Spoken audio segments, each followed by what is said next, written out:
9টি লক্ষণ দেখলে বুঝবেন আল্লাহ আপনার উপরে রাগান্বিত। নাম্বার 1, তিনি আপনার জীবন থেকে সালাত সরিয়ে দিবেন।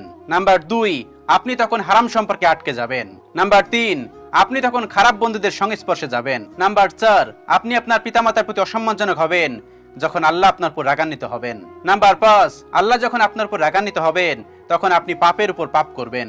নাম্বার 6, আপনি তখন খুব বেশি সময় নষ্ট করবেন। নাম্বার 7, আপনি তখন কোরআন থেকে অনেক বেশি দূরে সরে যাবেন। নাম্বার 8, আল্লাহ যখন আপনার উপর রাগান্বিত হবে তখন আপনি যদি কোনো পাপ কাজ করেন সেই পাপ কাজের উপরে আপনার কোনো খারাপ বোধ হবে না, সবকিছু আপনার কাছে স্বাভাবিক মনে হবে। নাম্বার 9, আপনি তখন আল্লাহ রাব্বুল আলামিনের কাছে ক্ষমা চাওয়া বন্ধ করে দিবেন।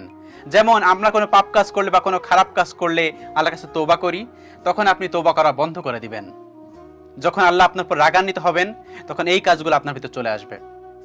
আল্লাহ রাব্বুল আলামিন আমাদের সকলকে এই জায়গা থেকে হেফাজত করুক, আমাদের সবাইকে ভালো রাখুক, আমাদের সবাইকে সহি এবং সঠিক পথে